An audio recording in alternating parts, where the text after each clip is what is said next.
Comment ils font pour survivre? Il faut leur poser la question. Pourquoi tu ne leur poses pas la question? Pourquoi tu viens me poser toutes ces questions-là de savoir si je survis à ce retour-là?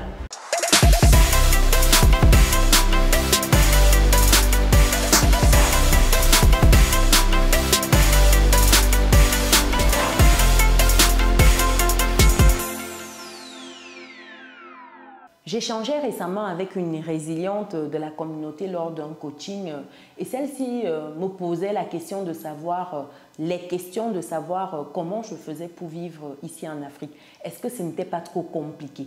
Est-ce que je réussissais à m'adapter, à suivre avec ce niveau en fait de corruption généralisée? Le fait qu'il faille toujours motiver les gens pour que ces gens-là fassent leur boulot convenablement.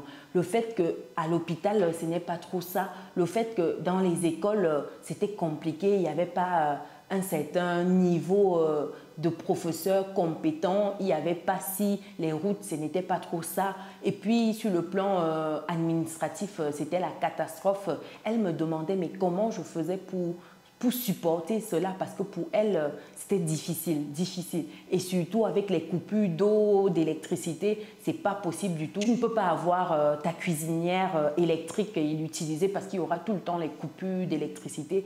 Comment je fais pour m'en sortir dans un tel environnement, sachant que je viens d'un environnement où tout était bien structuré, il n'y avait pas de souci de coupure d'eau, de l'électricité. Est-ce que ce n'est pas trop difficile pour moi, cet environnement-là? Et elle me bombardait de questions. Ça me faisait sourire. Et moi, de poser la question de savoir, parlant de coupure d'eau, d'électricité, de tout ce que vous voulez. Avant que tu ne quittes le continent, comment tu faisais pour vivre dans ces conditions-là? Je lui ai posé ça comme question. Comment tu faisais avant de partir lorsque tu avais un problème de santé? Est-ce que tu n'allais pas à l'hôpital? Oui, j'allais à l'hôpital. Est-ce qu'on ne te soignait pas là-bas? Oui, on me soignait, mais c'est pas trop ça. Les médecins ne sont pas qualifiés. Je dis, mais ces mêmes médecins qui n'étaient pas qualifiés te soignaient pourtant. Avant que tu ne partes, les routes là, ce n'était pas trop sale pour toi, ce n'était pas trop cassé. Tu roulais dessus. Avant que tu ne partes, l'électricité qu'on coupait, tu réussissais à préparer quand même parce que tu avais une bouteille de gaz. Tu avais peut-être une plaque avec ta bouteille de gaz. Quand il y avait coupure d'électricité, tu préparais dessus. Donc, comment se fait-il que même pas 10 ans plus tard, tu es en train de dénigrer autant l'Afrique? Même pas 10 ans plus tard, pour toi, c'est l'enfer. C'est inimaginable. Comment font tes parents qui sont restés ici? Tu me dis que tes parents sont en Afrique et tu as encore une grande partie de ta famille ici en Afrique. Comment ta famille fait pour se soigner? Comment tes parents font lorsqu'ils ont envie de se rendre à un point B qui tend à un point A? Comment ils font avec ces routes qui sont cassées là? Ils se déplacent bien. Comment ils font? Ils font la magie? Non. Ils partent avec un véhicule. Ils se déplacent avec un véhicule, avec les transports, avec le taxi. Comment ils font pour survivre? Il faut leur poser la question. Pourquoi tu ne leur poses pas la question? Pourquoi tu viens me poser toutes ces questions-là de savoir si je survis à ce retour-là? Non, non, c'est pas comme ça. Le mindset est mauvais. Comment toi tu fais quand tu reviens en vacances, passer quelques semaines avec ta famille? Tu prends les transports, tu prends le taxi ou tu viens, tu as un véhicule à ta disposition. Quand tu as un bobo, lors de ton passage, tu vas dans un hôpital ou dans une clinique privée. Oui, tu payes, mais on te soigne là-bas.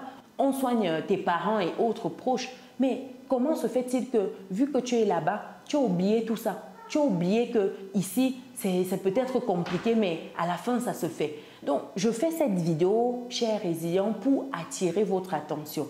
Parce que très souvent, on oublie d'où on vient. Quand on arrive à un certain niveau dans la vie, on a l'impression qu'on a toujours été à cet endroit-là. On oublie qu'on vient de très loin.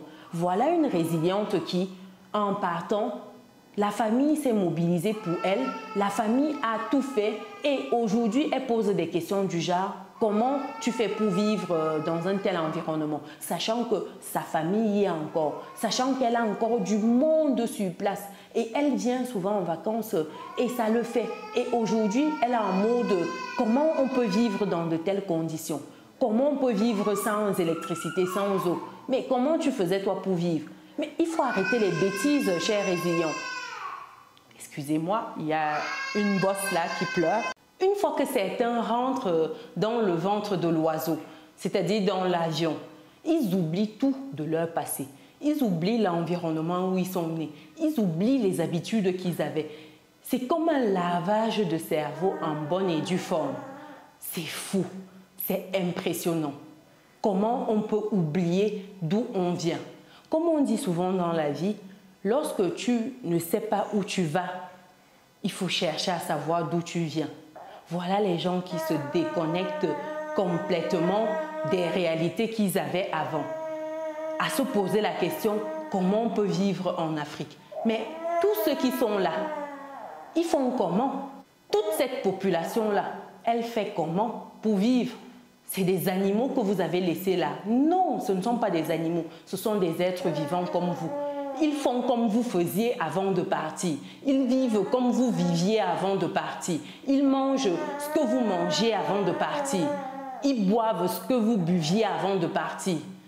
Ils se soignent comme vous vous soignez avant de partir. Tous ces éléments, toutes ces questions plutôt bizarres, même j'ai envie de dire, toutes ces questions qui semblent étranges une fois qu'on se retrouve en Occident, trouvent les réponses dans votre vie passée. Donc, il faut arrêter, chers résilients qui vivez en Occident, avec des questions du genre « Comment vous faites pour vivre là-bas? Comment vous faites sans électricité? Comment vous faites sans eau? Comment vous vous soignez ?» Toutes ces infrastructures-là, oui, on sait, il y a des problèmes. Je ne dis pas ici que tout est parfait, que notre Afrique est belle, il n'y a rien à redire. Il y a des choses à redire, c'est sûr. Mais se limiter uniquement à ce qui ne fonctionne pas et de ne plus rien voir d'autre, c'est quand même fou. En quelques années, même pas 10 ans. Pour certains, même en une année, 2 années, c'est bon. Ils ont oublié tout. Ils sont en mode, est-ce qu'il y a même la vie là-bas? Non, il n'y a pas la vie, il n'y a que les choses qui sont ici, il n'y a pas d'être vivant. Non, mais il faut arrêter. Quelle audace! Mais c'est fou. J'ai l'impression que là-bas, certains subissent un lavage de cerveau en bonne et due forme. Au lieu de se demander comment je fais pour apporter de la valeur à l'Afrique, les gens se demandent est-ce qu'il y a de la vie là-bas? Comment vous faites pour survivre? Comment tu faisais toi? Mais moi, ça m'a vraiment interpellée et j'ai voulu faire cette vidéo en mode éveil de la communauté. Il faut arrêter avec des bêtises comme ça et me demander s'il y a l'électricité. On vous annonce déjà, vous là-bas, des coupures d'électricité. Les gens qui sont en France, là, les résilients de la France, là, j'espère que vous êtes préparés. Il y a une annonce de la coupure d'électricité qui se fera bientôt. Ce sera dosé, ce sera régulé à certaines heures et tout. Comment vous ferez à ce moment-là quand on va couper? Les gens qui pensent que l'Occident, là, c'est le paradis, c'est là-bas où il y a tout, il y a le miel qui coule, voilà, on est arrivé où l'argent tombe du ciel, limite, on cueille tout comme ça à portée de main. Vous allez redescendre sur terre. Les gens qui sont en mode Occident, c'est la fin de tout là. Bientôt, c'est ici que vous allez courir. Et à ce moment-là, lorsque vous allez vous réveiller, il n'y aura plus de place pour vous ici en Afrique. Tout aura été pris. On aura tout fait. Tout sera pris. Même un lopin de terrain comme ça, vous allez chercher, il n'y en aura pas. Donc, réveillez-vous dès à présent. Commencez à vous poser les questions, comment je fais pour sauvegarder ma place en Afrique? Comment je fais pour investir là-bas? Comment je fais pour sauvegarder déjà mon peu? Comme qui dirait, la nature a horreur du vide. Donc, si vous ne faites rien, les autres viendront s'installer et prendre tout. Quand vous allez vous réveiller, ce sera trop tard. Donc, arrêtez avec des questions du genre, comment vous faites là-bas? Comment vous vivez? Nous sommes fatigués, chers résilients. En tout cas, c'était mon ras-le-bol de la journée. J'espère que le message passe. Dites-moi dans les commentaires ce que ça vous inspire de telles questions.